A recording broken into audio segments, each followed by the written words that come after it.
السلام عليكم ورحمة الله تعالى وبركاته. فيديو جديد ان شاء الله على قناتكم. مرحبا بكم كامل. نتمنى ان شاء الله تكونوا بخير وعلى خير. نتمنى ان شاء الله تكونوا جايبين ارواحكم مع هذا رمضان ان شاء الله. اليوم ان شاء الله ندير معكم زيتون بكريات اللحم المفروم. تقدروا هذه الكيفية تحضروها بالدجاج المفروم.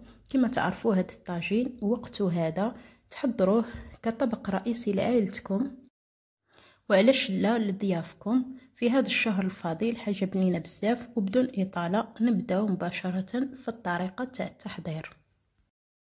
انايا جبت الطاجين اللي راني باغيه نطيب فيه. تقدروا تستعملوا الكيكوطه. درت شويه تاع الزبده ما كثرتش بزاف ومغرف تاع زيت الزيتون باش تعطيني البنه. دائما الزيتون نبغي نطيبه بزيت الزيتون. وهنايا حطيت طريفات تاع اللحم. تقدروا قلت لكم تستعملوا الدجاج كل واحد حسب مقدوره. حطيت هذوك الطريفات تاع اللحم يتقلاو في هذيك الزبده ومن بعد ضفت لهم بصل مفروم رحيته باش من بعد لاصوص تاعي تجيني عقده وتجيني شابه.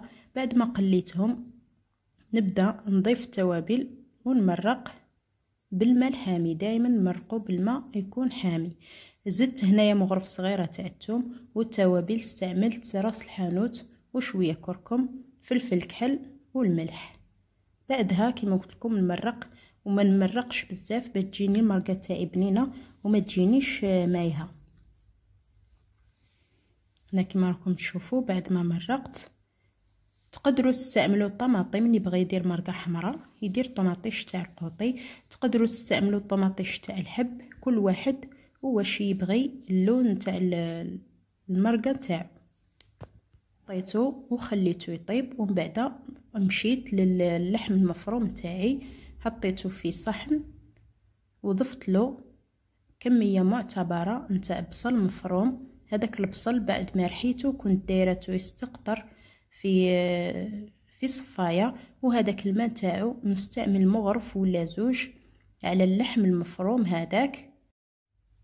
ونبدا نتبل في اللحم تاعي نفس التوابل اللي درتهم في المرق تاعي نستعملهم هنايا ما عدا الكركم. حطيت كميه تاع الثوم فلفل اسود وشويه تاع راس الحانوت.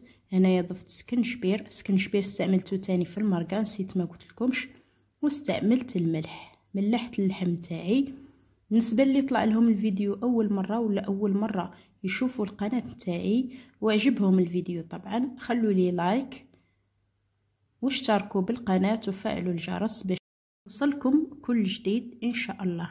انا تشوفوا الطريقه اللي راني نخدم بها اللحم تاعي لازم ندير هذه الطريقه. لازم نعجنه مليح ولازم نضغط عليه باش من بعد كي نشكل الكريات نتاعي يجيني الشكل نتاعهم شباب ما يجونيش مشوكين والمنظر نتاعهم ما يشهيش.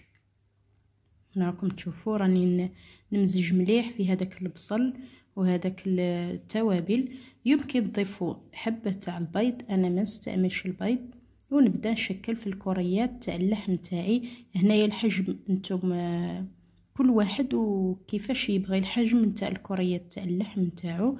انايا درتهم قد الحبه تاع القرقاع ونحاول نديرهم بنفس الحجم باش يجوني شابين. وكما تقدروا تبدلوا في الشكل تقدروا ديروهم صبيعات. تقدروا ديروهم على شكل كريات وبعد تضغطوا عليهم شويه. الشكل والحجم انتم احرار. دائما نقولها لكم. انا نكمل كامل اللحم تاعي اللي عندي بنفس الطريقه. ومن بعد نجيب الزيتون. انا الزيتون كي نستعمله ولا كي نبغي نطيب الزيتون نشريه بليله قبل نعاود له الماء نشلله قبل نشلله ومن بعد نعاود نديره في ماء ونخليه يبات فيه ليله كامله. نعاود غدوه الصباح نعاود نبدل له الماء ونعاود نخليه فيه شويه. ما نغليه ما ندير له فرينه ما والو. نطيب به مباشره.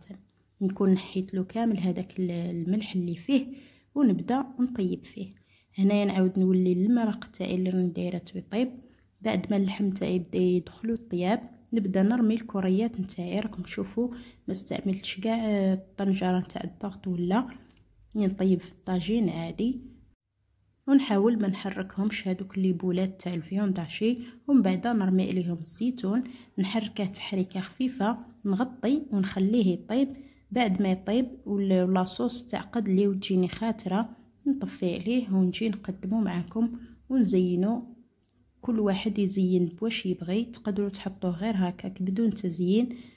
صراحه المنظر نتاعو يشهي ويفتح النفس، يعني باش الواحد يتناولو ولا باش الواحد يديره للضياف تاعو وهو مطمئن باللي ان شاء الله راح يعجبهم هذا الطبق. راكم تشوفوا الكريات تاع اللحم كيفاش جاوني شابين. هذاك العجين اللي عجنت هذاك الكفته عجنتها مليح بيديا، هي اللي تعطيهم هذا الشكل للشباب هذا. المهم نخليكم مع الطريقه تاع التقديم، ونتمنى ان شاء الله تجربوا هذه الوصفه في هذا رمضان المبارك ان شاء الله، ونتمنى ان شاء الله تنال اعجابكم واعجاب عائلتكم، ونتمنى كذلك تشاركوها مع احبابكم. والسلام عليكم ورحمه الله تعالى وبركاته.